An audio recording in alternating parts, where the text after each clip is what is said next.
राजा की जादुई चिड़िया। एक समय की बात है, राजा कुमेर सिंह के राज्य में अकाल पड़ गया। राज्य में किसी को परेशानी न हो, इसलिए राजा ने अपने खजाने खाली कर दिए और अन्य राज्यों से अनाज सब्जियां मंगाकर जनता को बचाया। लेकिन इसके कारण राजकोष खाली हो गया। राजा कुमेर सिंह और उनकी रानी भानुमति बहुत चिंतित थे। वे दोनों अपने कुलगुरु के पास गए, जो पास ही के जंगल में कुटिया बनाकर रहते थे। राजा ने अपनी सारी परेशानी उनके सामने रखी। कुलगुरु ने कहा, मैं तुम्हें एक चिड़िया देता हूँ। जब तक यह तुम्हारे पास रहेगी, तुम्हारे राज्य में खुशहाली रहेगी।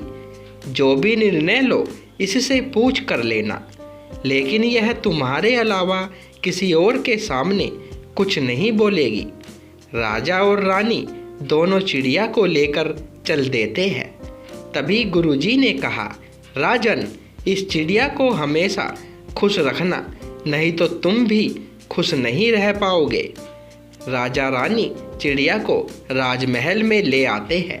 इसके बाद राज्य से संबंधित जो भी निर्णय लेने होते, राजा अकेले में चिड़िया से पूछता और चिड़िया जो बताती उसके अनुसार निर्णय लेता था। देखते ही देखते राज्य बहुत खुशहाल हो गया।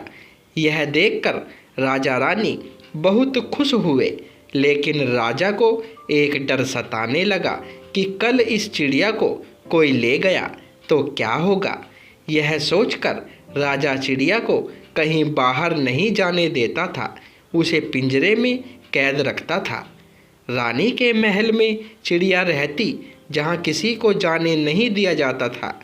एक दिन रानी ने राजा को बताया, महाराज, चिड़िया बहुत उदास है।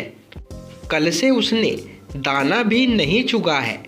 राजा ने उससे जाकर कारण पूछा, लेकिन चिड़िया कुछ नहीं बोली।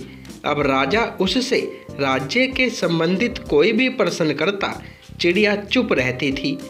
राजा चिड़िया को लेकर अपने कुलगुरु के आश्रम पहुंच गया। कुलगुरु ने कहा, राजन, इस नन्ही सी जान ने तुम्हारे राज्य को समृद्ध बना दिया और तुमने इसे कैदियों की तरह पिंजरे में कैद कर लिया, इसकी आज़ादी छीन ली। राजा ने कहा, लेकिन महाराज, मैं इसे शत्रुओं से बचाना चाह रहा था। कुलगुरु, नहीं राजन, तुम इसे खोने से डर रहे थे, क्योंकि तुम अब सही निर्णय लेने के काबिल नहीं रहे। राजा को बात समझ में आ जाती है। वह कहता है, गुरुजी, मुझे अपनी भूल का एहसास है। मैं अब किसी चिड़िया की मदद से राजपाट नहीं चलाऊंगा। अब मैं खुद निर्णय लूँगा। यह कहकर वह वापस आकर अपने राज्य की देखभाल करने लगा। कहानी से शिक्षा। किसी भी जीव की आज़ादी छीन लेने से उसकी प्रतिभा नष्ट हो जाती है। जीवन में हमेशा आज़ाद पंछी की तरह उड़ान भरो। ज़्यादा चिंता भी एक प्रकार की कैद है। इससे बाहर निकलकर देखो, रास्ते स्वयं नज़र आने लगेंगे। तो दोस्तों, वीडियो अच्छी लगी हो तो वीडियो को लाइक करें, शेयर करें और चैनल को सब्सक्राइब करें। धन्यवाद दोस्तों।